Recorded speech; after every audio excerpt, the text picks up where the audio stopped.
नमस्कार दोस्तों, आप सभी का स्वागत है हमारे इस YouTube चैनल सरस्वती जी के क्लासेस में। आज की इस क्लास में हम जानेंगे विभिन्न जनजातियों के शासन व्यवस्था के क्रम में बैगा, भूमिज, चेरो, चिकबड़ाई, गोंड, गोड़ाइक और कोल विद्रोह की शासन व्यवस्थाओं के बारे में। तो आइए शुरू करते हैं आज की क्लास।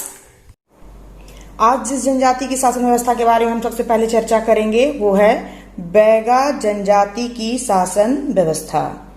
बैगा जनजाति झारखंड की एक अल्पसंख्यक जनजाति है जिसकी प्रजाति प्रोटो ऑस्ट्रोलायड है और इसका क्षेत्र है पलामू, गढ़वा, रांची, लातेहार, हजारीबाग आदि। यानी ये झारखंड के पलामू, गढ़वा, रांची, लातेहार, हजारीबाग आदि क्षेत्रों में मुख्य रूप से निवास करती है। इनके समाज में गोत्र या गांव के स्तर पर संगठन होते हैं। इनके समाज में जो गोत्र इनके होते हैं या जो इनके गांव होते हैं वो उसी के स्तर पर संगठन किया जाता है। समाज में गोत्र या गांव के स्तर पर संगठन बनाया जाता है। फिर गांव स्तर पर जो परंपरागत जातीय पंचायत होती है, इनके गांव स्तर पर जो पंचायत होती है वो परंपरागत जातीय पंचायत होती है। फिर ग्राम संगठन का जो मुखिया होता है वो मुकद्दम कहलाता है। तो ग्राम संगठन का मुखिया क्या कहलाता है? मुकद्दम कहलाता है। फिर ये जो मुकद्दम का पद है वो वंशानुगत पद होता है। ये जो ग्राम पंचायत का पद है मुखिया का, मुकद्दम का, वो वंशानुगत पद होता है बैगा जनजाति की। फिर एक ग्राम का अपना धार्मिक प्रधान अथवा पुजारी भी होता है। यानी कि इनमें अपने गांव के धार्मिक प्रधान या पुजारी भी होते हैं। लेकिन कहीं कहीं पुजारी के अधिकार मुखिया से ही जोड़ दिया जाता है। प्रायः एक ही व्यक्ति दोनों पद संभालते हैं, लेकिन कहीं कहीं ऐसा भी देखने को मिलता है कि जो मुखिया ही दोनों पद को संभालता है, ग्राम के प्रधान का भी और धार्मिक प्रधान का भी। प्रायः क्या होता है कि एक ही व्यक्ति दोनों पद संभालते हैं बैगा जनजाति में। फिर मुखिया जो होता है, जिससे कि मुकद्दम के नाम से हम लोग जानते हैं, उनकी सहायता के लिए ग्रामीणों द्वारा निर्वाचित 2 पद होते हैं, सयाना और सीखे। सयाना और सीखे 2 पद हैं सहायक के। किसके सहायक के? तो मुखिया, जिसे कि हम लोग मुकद्दम के नाम से जानते हैं। तो ये इंपॉर्टेंट है, यहाँ से क्वेश्चन जो है पूछे जा सकते हैं एग्जाम में। सयाना और सीखे क्या है? तो 2 सहायक हैं मुकद्दम के। फिर है चारीदार। चारीदार क्या है? तो चारीदार संदेश वाहक होता है, जो गांव में संदेश को लाने और पहुंचाने का काम करता है, उसे चारीदार कहा जाता है बैगा जनजाति में। अब पंचायत की क्या भूमिका होती है? तो पंचायत की अहम भूमिका होती है। किस मामले में? तो अगर गांव में, तो ऐसे तो सारे विवादों का निपटारा इनके ग्राम पंचायत में ही की जाती, पंचायत में उसकी महत्वपूर्ण भूमिका होती है। लेकिन और भी कुछ खास मौके होते हैं जब पंचायत की अहम भूमिका होती है। वे कौन कौन से मौके हैं? तो जैसे अगर कभी महामारी फैल जाती है या कोई रोगी हो जाता है या बीमार हो जाता है, तो उस समय पर पंचायत की बहुत ही अहम भूमिका होती है। पंचायत बहुत ही अहम भूमिका निभाता है। फिर है कि पंचायत में गांव के सभी मामलों का निपटारा किया जाता है। ये हम लोग पहले भी जान चुके हैं कि गांव में, पंचायत में क्या होगा, गांव के सभी मामलों का निपटारा किया जाता है। फिर दंड किस तरह का इसमें है बैगा जनजाति की शासन व्यवस्था में? तो दंड है आर्थिक या शारीरिक, यानी दोनों तरह के दंड जो है वो दिए जाते हैं बैगा जनजाति में, आर्थिक भी और शारीरिक दंड भी। अब आगे देखेंगे।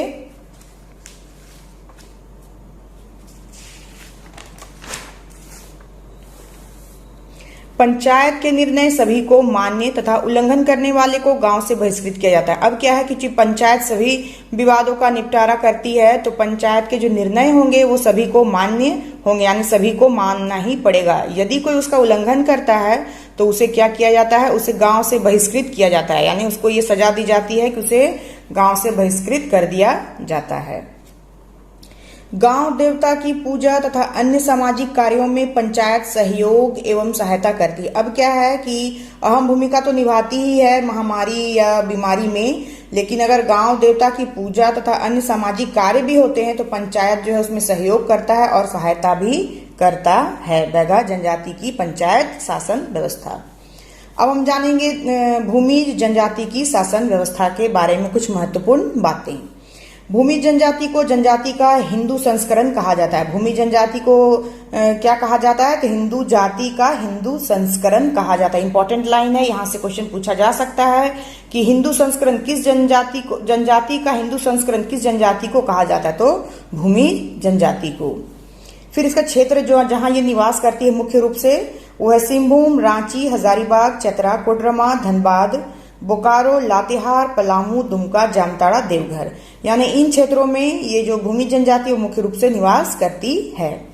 फिर है घने जंगलों में रहने वाले भूमिज को एक समय चुहाड़ नाम उपनाम दिया गया था। घने जंगलों में जो भूमिज जनजाति रहती थी एक समय में उनको चुहाड़ उपनाम दिया गया था। अब भूमिज की अपनी जातीय पंचायत होती है। भूमिज की भी अपनी जातीय पंचायत होती है और उसका जो मुखिया होता है, जो भूमिज जातीय पंचायत होती है, उसका मुखिया प्रधान कहलाता है। फिर ये जो प्रधान का जो पद है वो वंशानुगत पद होता है। फिर गांव के सारे विवादों का निपटारा पंचायत में ही होता है। अब है जो गांव में जितने भी विवाद होंगे उनका निपटारा कहाँ होगा, तो पंचायत में ही होगा। इनके अपने परंपरागत नियम कानून है। अब इनके ये जो जनजाति है भूमिज जनजाति, इनके भी अपने परंपरागत नियम और कानून होते हैं। फिर क्या है कि पैतृक संपत्ति का बंटवारा भाइयों में बराबर बराबर होता है और पुत्र नहीं रहने पर पुत्री को हक मिलता है। पैतृक संपत्ति का बंटवारा भाइयों में क्या होगा, बराबर बांटा जाएगा और अगर किसी को पुत्र नहीं रहता है तो उसकी जगह पर पुत्री को उसका हक मिलेगा। बशर्ते क्या है, उसमें कुछ शर्तें हैं जिसके अनुसार कि अगर पुत्री है तो उसका पति जो है उसके साथ ससुराल में आकर बसे तो जो है पिता की संपत्ति पे पुत्री को हक मिलेगा। अब सगोत्रीय विवाह वर्जित और इसका उल्लंघन अपराध माना जाता है। अब क्या अन्य जनजातियों की तरह सगोत्रीय विवाह इसमें जो है वो वर्जित है और इसका उल्लंघन जो है अपराध माना जाता है। तो ये तो था भूमिज जनजाति की शासन व्यवस्था। अब हम जानेंगे चेरो जनजाति की शासन व्यवस्था। चेरो झारखंड की एक प्राचीन जनजाति है। इसकी जो प्रजाति है वो है प्रोटो ऑस्ट्रोलायड। चेरो जनजाति की जो प्रजाति है वो है प्रोटो ऑस्ट्रोलायड।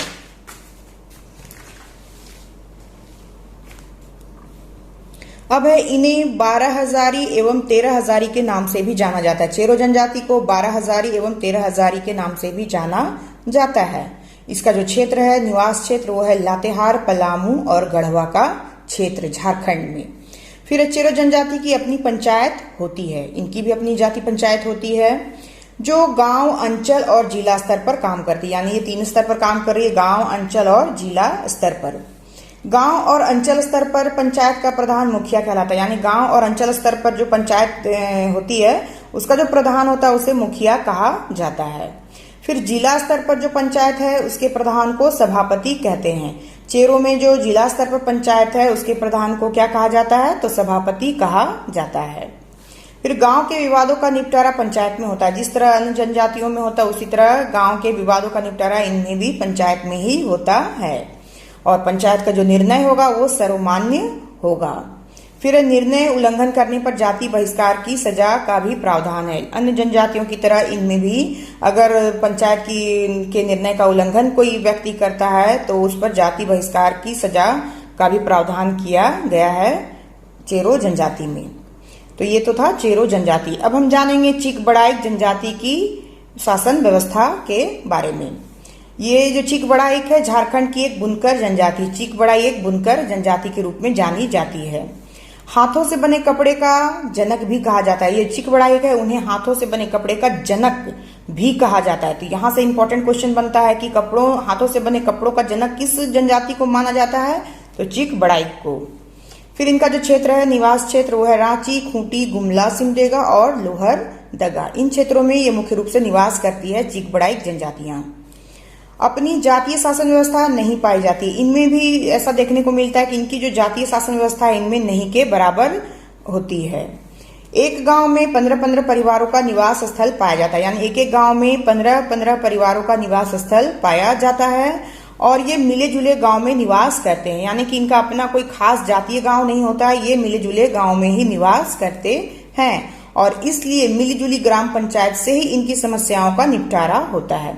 यही कारण है कि ये मिलीजुली गांव में ही निवास करते हैं। इसकी वजह से इनकी जो समस्याएं होती हैं वो मिलीजुली ग्राम पंचायत से ही निपटा दी जाती हैं। इसी वजह से इनमें जो है अपनी जातीय व्यवस्था नहीं पाई जाती है। अब है कि कई गांवों को मिलाकर अंतर ग्रामीण परिषद का निर्माण किया जाता है। इनमें क्या होता है कि कई गांवों को मिलाकर अंतर ग्रामीण परिषद का निर्माण किया जाता है और इसका जो प्रधान होता है, सॉरी आपको नहीं दिख रहा था, ये जो है कई गांवों को मिलाकर अंतर ग्रामीण परिषद का निर्माण किया जाता है। ये जो चिकबड़ाई जनजाति है, इनमें क्या होता है कि कई गांवों को मिलाकर एक अंतर ग्रामीण परिषद का निर्माण किया जाता है और उसका जो प्रधान यानी कि अधिपति जो होता है वो राजा कहलाता है। अब हम जानेंगे आगे।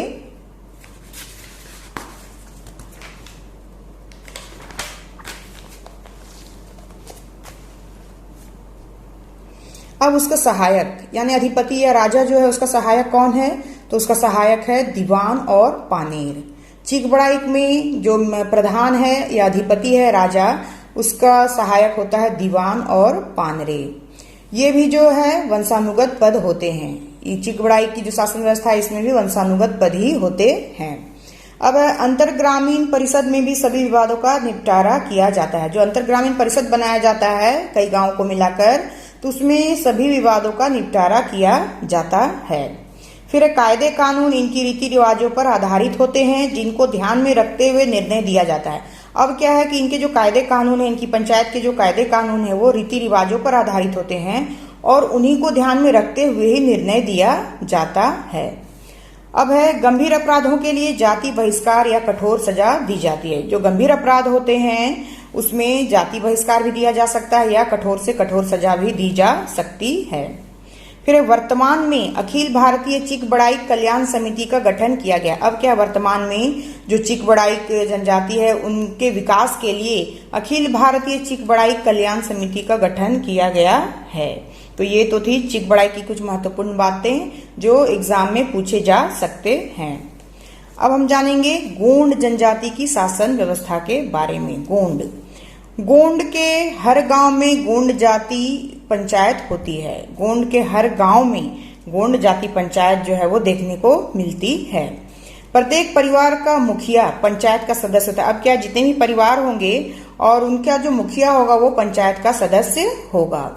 फिर पंचायत का मुखिया कौन होता है? पंचायत का मुखिया होता है बैगा। बैगा जो है वो पंचायत का मुखिया होता है, जिसे सयाना कहते हैं। बैगा कौन है? तो पंचायत का मुखिया है और इसे सयाना कहा जाता है। सभी विवादों का निपटारा पंचायत में किया जाता है। जितने भी तरह के विवाद होते हैं गांव में उनका निपटारा पंचायत में ही किया जाता है और जो फैसला होगा वो सर्वसम्मति से लिया जाएगा। फिर निर्णय फैसला या निर्णय जो होगा सर्वसम्मति से वो सर्वमान्य होता है और उल्लंघन करने वाले को जाति बहिष्कार की सजा दी जाती। तो लगभग जनजातियों में हम लोगों ने ये देखा है कि जो पंचायत का जो निर्णय होता है वो सर्वमान्य होता है और अगर उल्लंघन कोई करता है उसका तो उसको जाति बहिष्कार की सजा दी जाती है। अब यहाँ जाति में पुनः वापसी का भी प्रावधान है। कैसे?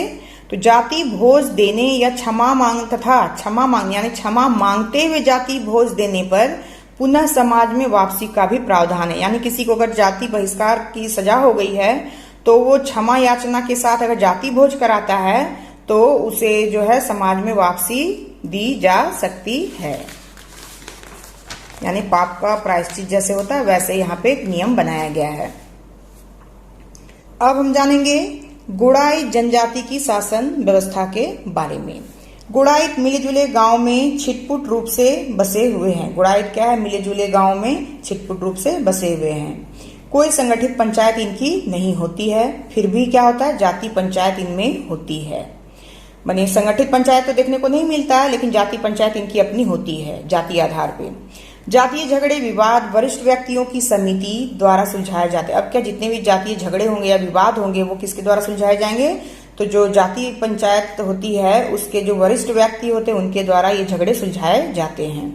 फिर है पैतृक संपत्ति का बंटवारा पुत्रों में बराबर बराबर होता है। पैतृक संपत्ति का बंटवारा पुत्रों में बराबर बराबर होता है, लेकिन संपत्ति में पुत्री का अधिकार नहीं होता है। लेकिन संपत्ति में पुत्री का कोई अधिकार नहीं होता है।